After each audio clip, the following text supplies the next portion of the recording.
The first thing Captain Elias Vance noticed about Commander Lyra was that she never looked at him when she spoke. That was strange because Lyra was the most feared officer in the entire Veyran Dominion. Her silver armor had survived 3 wars. Her name alone had made enemy commanders surrender without firing a shot.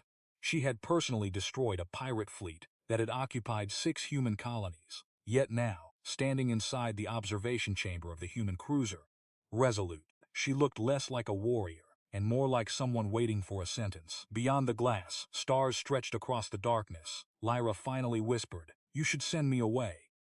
Elias folded his arms. "Why? Because if you learn the truth about me, you'll hate me." The human captain studied her carefully. "I've heard that sentence before." Lyra looked up. "And what happened?" "I usually discovered the truth wasn't as terrible as the person believed." Her expression tightened. "This time it is." The alarm suddenly sounded throughout the ship. Elias turned toward the command deck. "What happened?" A communications officer rushed toward them. "Captain, 3 Dominion battleships have entered the system." Lyra went pale. Elias noticed immediately. "Are they here for you?" She didn't answer. The officer continued. "They're broadcasting a surrender demand. They claim Commander Lyra is a traitor and must be handed over immediately." Elias looked at Lyra. She lowered her head. "They found me." "Who?" "The people I betrayed." 2 days earlier, the Resolute had rescued Lyra from a drifting escape pod near the edge of human territory. Her ship had been destroyed. Her crew was gone.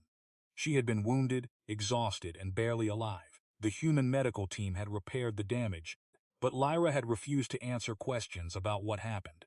Elias had given her food, a room, and protection. He had expected gratitude. Instead, she had spent 2 days staring through the observation window. Now he understood why. "Captain," the communications officer said, "the Dominion is demanding an answer." Elias pressed the transmission button. "This is Captain Elias Vance of the Resolute. Commander Lyra is under human protection." A cold alien voice answered. "Human captain, you don't understand what you are protecting." Elias glanced at Lyra. "Then explain it." "She is responsible for the deaths of over 12,000 Dominion soldiers." Lyra closed her eyes. The transmission continued. "She betrayed her own fleet. She opened the gates of Kharis Station to the enemy. She murdered her commanding officer and abandoned her people." Elias stared at Lyra. For the first time, she looked directly at him. "I told you," she whispered. The transmission ended. Silence filled the bridge. Elias walked toward her. "Is it true?" Lyra swallowed. "Yes." "You betrayed your fleet?" "Yes." "You killed your commander?" "Yes." "And 12,000 soldiers died because of you?" Her eyes filled with tears. "Yes." She stepped backward. "Now you know." Elias said nothing. Lyra turned toward the door. "I'll surrender myself. You don't have to protect me anymore." "Wait." She stopped. "You're not going anywhere." She slowly turned around. "Why?" "Because I haven't heard your side. You heard enough." "No," Elias said. "I heard what they want me to believe." Lyra stared at him. "What difference does it make? A human doesn't execute someone because an enemy called them a monster." For the first time, Lyra's expression changed. Hope, but she quickly buried it. "You shouldn't trust me." "I don't." That answer hurt her more than she expected. Elias continued. "But I believe everyone deserves the chance to explain why they became something they never wanted to be." Lyra lowered her head. Then she finally told him the truth. Kharis Station had not been a military fortress. It had been a prison. Thousands of civilians were being held beneath the station, including children from worlds that had refused to join the Dominion. Lyra had discovered the prisoners months before the battle. She had secretly contacted the Resistance. Her plan was simple. She would open the station's gates. The Resistance would enter, the prisoners would escape. But someone betrayed her. The Dominion commander discovered the plan and activated the station's reactor overload. If Lyra had done nothing, the entire station would have exploded. 12,000 Dominion soldiers were stationed above. Thousands of prisoners were below. Lyra had only seconds to choose. She killed her commander. She opened the gates. The Resistance attacked.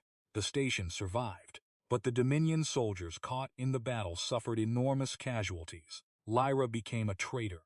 The Dominion erased the existence of the prisoners from its records, and every survivor was told that Lyra had murdered 12,000 innocent soldiers for no reason. Elias listened without interrupting. When she finished, Lyra whispered, "I saved thousands." She looked at him. "But 12,000 still died." Elias nodded. "Yes, I hear their voices every night. I believe you." "You shouldn't." "Why?" "Because I don't deserve forgiveness." Elias stepped closer. "Maybe not." Lyra's eyes widened. "But forgiveness isn't mine to give," he continued. "The dead deserve justice, the survivors deserve truth, and you deserve the chance to stop carrying the entire galaxy on your back." Lyra couldn't speak. Then the ship shook violently. The Dominion had opened fire. "Shields at 70%, someone shouted. Elias returned to the command chair. "Bring us around." The Resolute turned toward the 3 battleships. Lyra stepped onto the bridge. "Captain, you can't win this." Elias smiled. "I wasn't planning to." She stared at him. "What?" "I'm going to make them think they already lost." He ordered the communications officer to open every channel. Broadcast everything. The recording of Lyra's confession, the evidence from Kharis Station, the Dominion's prisoner records, everything. Across the system, thousands of ships received the transmission. Then something unexpected happened. Civilian vessels began responding. 1, then 10, then hundreds flooded the communications array. Families who had believed their relatives died in meaningless battles were hearing the truth for the first time. Then military ships began turning against the Dominion fleet. The 3 battleships suddenly found themselves surrounded, not by humans, by their own people. The Dominion commander opened a channel. "You've started a civil war." Elias answered calmly. "No, your lies did." The battleships powered down their weapons. Weeks later, Kharis Station became a memorial. The truth about the prisoners was finally released. Lyra stood before thousands of survivors. She expected hatred. Some people did hate her. Others blamed her. But many simply listened. When she finished speaking, she removed the insignia from her armor and placed it on the memorial stone.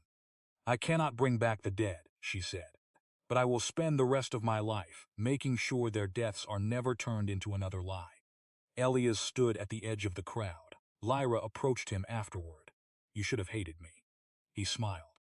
"I never said I liked everything you did." She laughed softly. "That isn't the same thing."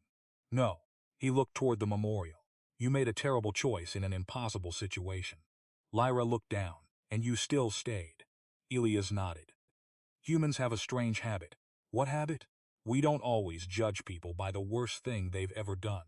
Lyra stared at him, speechless. For the first time since he had met her, she smiled without fear. Above them, the stars shone over a galaxy that was finally beginning to learn the truth. And somewhere beyond those stars, humanity's reputation was changing. Not because humans were the strongest species, not because they had the largest fleets, but because when everyone else saw a monster, a human had looked closer and asked why.